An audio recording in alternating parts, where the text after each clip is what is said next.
Hey, what's up YouTube? Welcome to my review of the Roxon Flash Multi-Tool. You're at the We All Juggle Knives channel, by the way. Welcome. In the text description box, I'll include information on how to acquire one of these multi-tools, including Roxon's website, their Amazon store, and who knows what else. So check out the text description box for all the links. Alright, this comes with a fairly nice belt pouch. It's got a snap closure. It also comes with a spare wire cutters, hardware, and that wrench. And it's got horizontal or vertical carry with that pouch. So what does this multi-tool have? Well, here is the box in their little diagram where they say all the recommended uses. Now notice the specifications box, they even say the materials they use. That's excellent, useful information. Got some transparency. Wish more companies would do that. So let's go through these. It's got one-handed opening on a plain-edged blade with a liner lock. It's got one-handed opening on a wood saw, and that also has a liner lock. The pivots on those come slightly loose. You can adjust them. It's got your typical multi-tool pliers with the wire cutters. We're going to test all this out in the video, of course. It's got a pocket clip, so you don't have to buy that separately. It's got 3 smaller fold-out tools. You just push on that, right, to free them. It's got a combo opener, bottle opener, can opener, 2 screwdrivers, and a pointed reamer awl. And it's also got a whistle and a fire steel. It fits in the frame there, and as you can see, it's in there securely. Alright, you just have, there's like a little tab thing that you can pry it out with.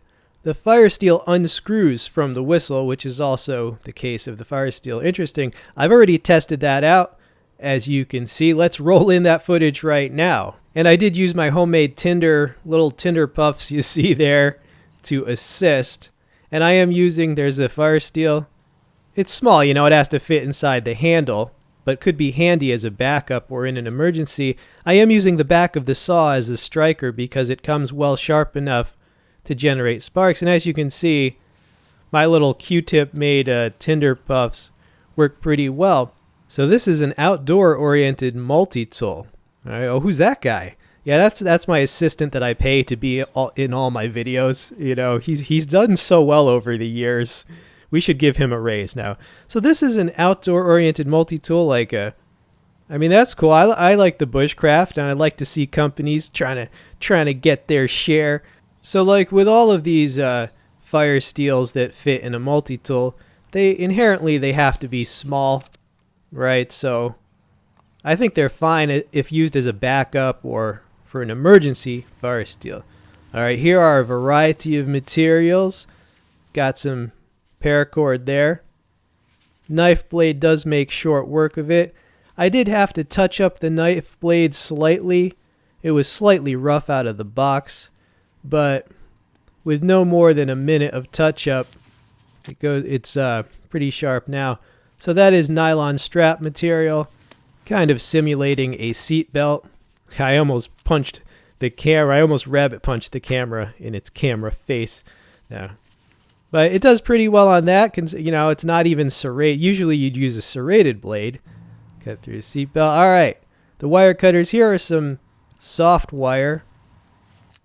It does really well on the soft wire.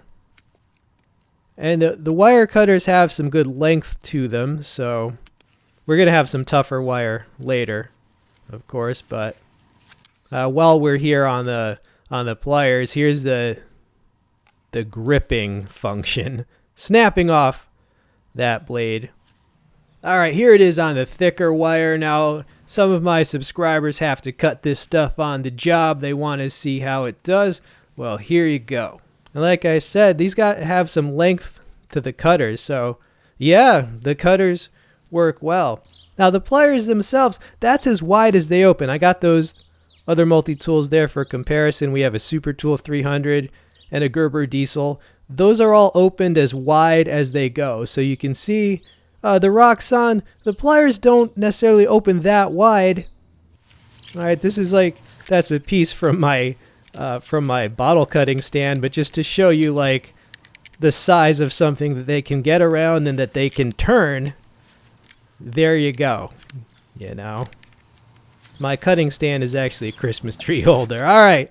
Utility function of the blade, just cutting up a thick piece of a box. And here's some more blade uses. The sharpening a twig test. I call it the pencil sharpening test. Just imagine that was a pencil. Could it sharpen it? We don't know. We have to see. Rigorous test. Now, this is just a warm-up.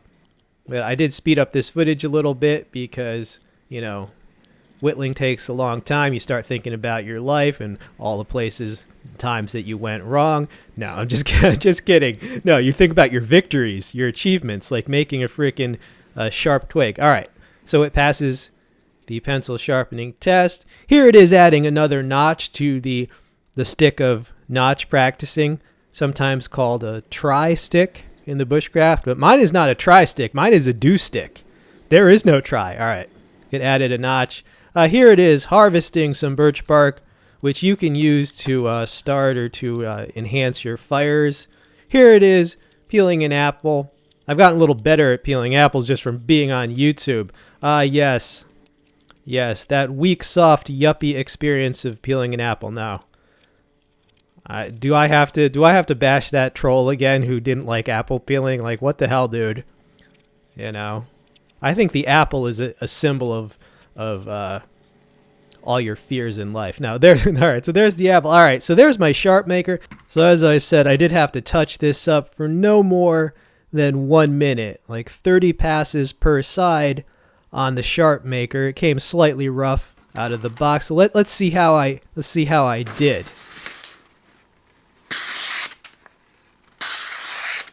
Yeah, not bad. Yeah, you like that. See, this is why I like the sharp maker. All right, I'll include a link to the sharp maker in the text box as well. All right, more usage. We're going to make some grooves with the wood saw now. Usually I brace it against something, but I'm just having to hold it in front of the camera. But the saw works pretty well to get some grooves started. There you go. Yeah, so I like the tool set on this because they don't have a lot of extra extraneous tools. This is more of a focused tool set. The primary things it has being just the useful plain edge blade and the saw. Kind of reminds you like the Leatherman Signal. The primary things it has are the saw and the blade, and of course the pliers themselves. And they've incorporated that little fire steel. All right, we're going to finish our work here. We're going to connect the two notches, and I did speed this up because we got a lot of important stuff still to cover. But yeah, with the use of your saw and your blade, you can accomplish a lot of things. You know, somebody was saying, 80% of outdoor knife use is on food. Interesting statistic.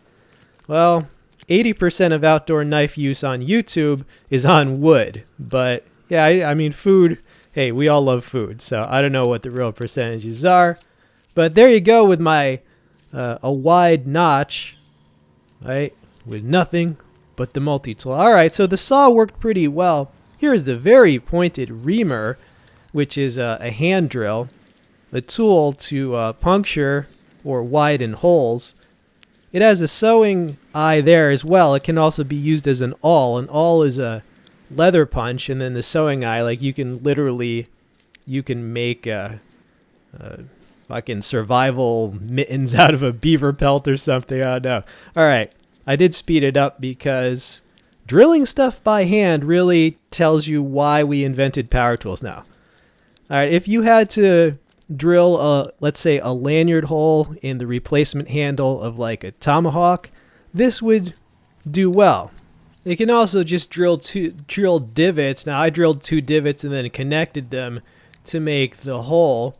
A reamer has a lot of uses. You can just use it as a scraping tool, a poking tool, a probe. You could even perhaps shank a fool. No, we would never do that. All right, here is the squashed Phillips screwdriver, or like a flattened Phillips.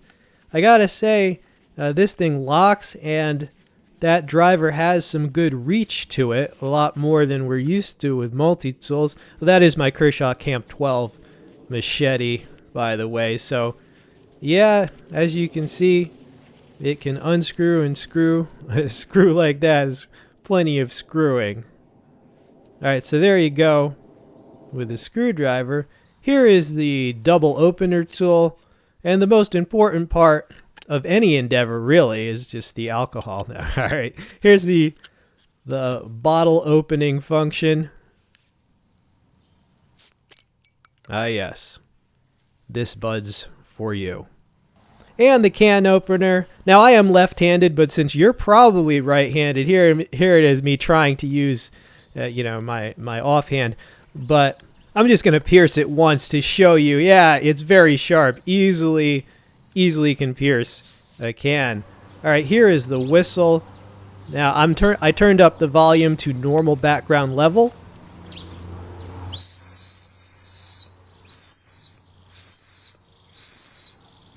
Help, save me. I'm a YouTube reviewer. I can't survive the real world. Save me. All right. Here's some useful size comparisons. This is just showing you the closed length of the tool as well as how wide it is. We've got the SOG Power Play, the Roxon Flash, the Leatherman Super Tool 300, and the Gerber Diesel. So as you can see, it's a lot smaller than those last two tools. So it's a medium length tool, but it's fairly wide.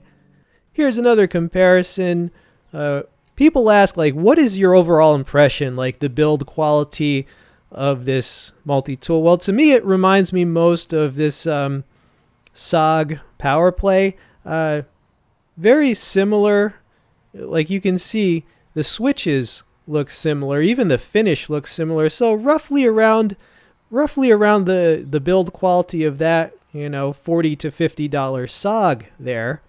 All right, YouTube, final thoughts and conclusions. Well, overall, it's a pretty useful tool. I do have a recommendation, though. I think they should include some extra fire steels, just because the fire steel is very small. You could easily wear that away pretty quickly. So even if it costs a few dollars extra, it would be nice if it came with some extra fire steels. They should definitely consider that.